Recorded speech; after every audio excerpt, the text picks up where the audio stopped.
સાગબારા તાલુકાના નાલ ને ખોપી એમ કરીને 10 થી 12 ગામના લોકો છેલ્લા 20 વર્ષથી જંગલની જમીન ખેડે છે ઉમરપાડા તાલુકાના બોર્ડર પર.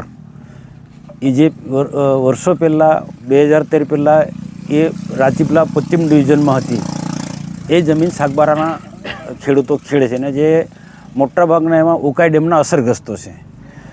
તો જંગલ ખાતાએ જે તે વખતે અથવા તો ઉમરપાડા તાલુકાના લોકોએ જે તે વખતે આમને રોયકાના ખેડાણ કરતા અને 20 વર્ષ પછી આ જમીન સરસ બનાવી, ખેતી લાયક બનાવી, સારામાં સારી ખેતી કરતા થયા પછી આ જંગલ ખાતાના લોકો છેલ્લા 2 વર્ષથી આ ખેડાણ કરતાં એમણે સાગબારાના ખેડૂતોને અટકાયા છે.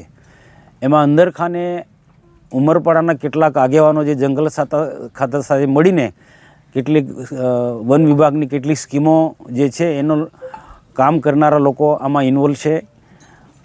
અને આ આદિવાસીઓને કોઈક પ્રી પ્લાનિંગથી અંદર લડાવવાનું કોઈ કાર્ય કરી રહ્યું છે એવું મને લાગે છે. બાકી ઉમરપાડા તાલુકાના લોકો એ આદિવાસી છે અને એમાંથી એ લોકો પણ છેલ્લા 20 વર્ષથી જંગલની જમીન ખેડે છે. એ જે ઉમરપાડા તાલુકાના લોકો જંગલની જમીન ખેડે છે એ ગુજરાતની છે અને સાગબારા તાલુકાના જે લોકો જંગલની જમીન ખેડે છે એ ગુજરાતની. કાયદો તો દેશ ને રાજ્ય બધા માટે સરખો હોય, બધા માટે અલગ અલગ ના હોય. જો સાગબારા તાલુકાના લોકો પાસે જે ખેડાણ અટકાવે છે તો પછી ફોરેસ્ટ વિભાગ ઉમરપાડા તાલુકાના લોકોને કેમ રોકતું નથી? આ બેધારી નીતિ ના જોઈએ.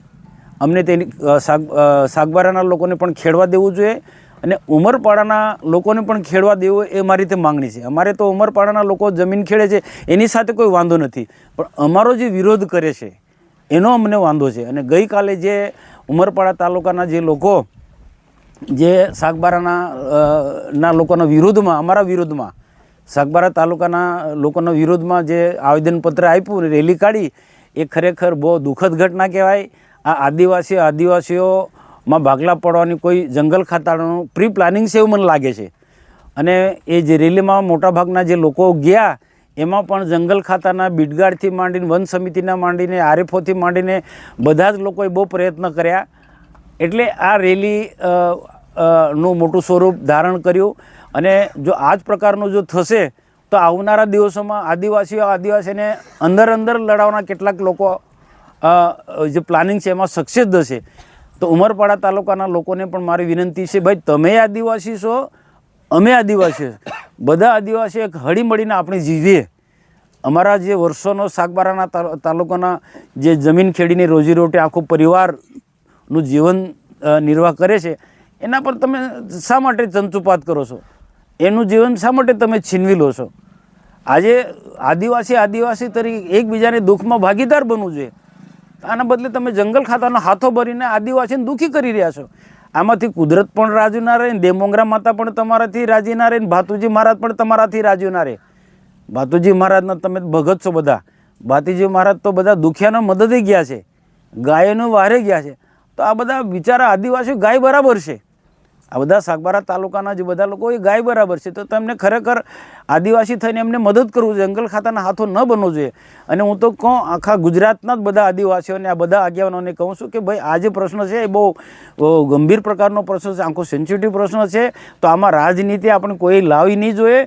અને જે સાગબારાના નાલ ખોપીને અને 10-12 ગામના લોકો જે વર્ષોથી 20 વર્ષ પહેલાંથી જંગલની જમીન ખેડે છે તો એમને બધાએ જ ભેગા થઈને, એક આદિવાસી તરીકે બધાએ ભેગા થઈને એને સમર્થન કરવું જોઈએ. ટીકા ટિપ્પણીમાં પડ્યા કરતાં, રાજનીતિ કરવા કરતાં અને આદિવાસીઓનો આખો પ્રશ્ન જો ગૂંચવાયેલો છે અને જંગલ ખાતાના લોકો આદિવાસીઓને અંદર લડાવે છે.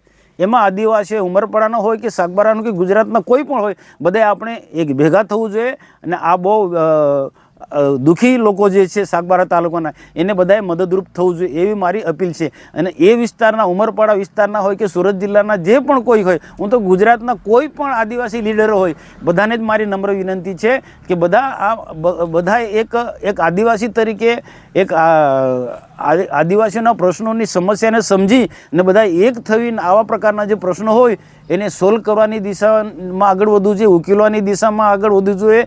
અને સાગબારા સાગબારા માટે ખાસ કરીને મારી નમ્ર વિનંતી છે કે ફોરેસ્ટનો કે જંગલ ખાતાનો કોઈ હાથો ના બને.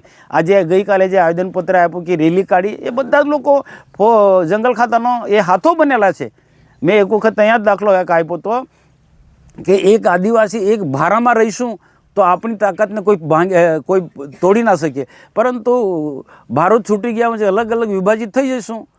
તો આજે સાગબારાનો વારો છે, કાલે ઉમરપાડાનો, પછી બીજા દિવસે. એટલે આદિવાસીઓને આ અલગ અલગ કરી અને વન ખાતાના લોકો અને બીજા કેટલાક વિજ્ઞાન સંતિષી લોકો આદિવાસીમાં ભાગલા પડાવવાના પ્રયત્નો કરી રહ્યા છે. એની કાળજી રાખે અને આદિવાસી એક થઈને આપણા આદિવાસીના જે પ્રશ્નો છે એ આપણે ઉકેલવાની દિશામાં આગળ જઈએ. આજે સાગબારાના તાલુકાના આજે ધરણાને આજે 8મો દિવસ થાય છે.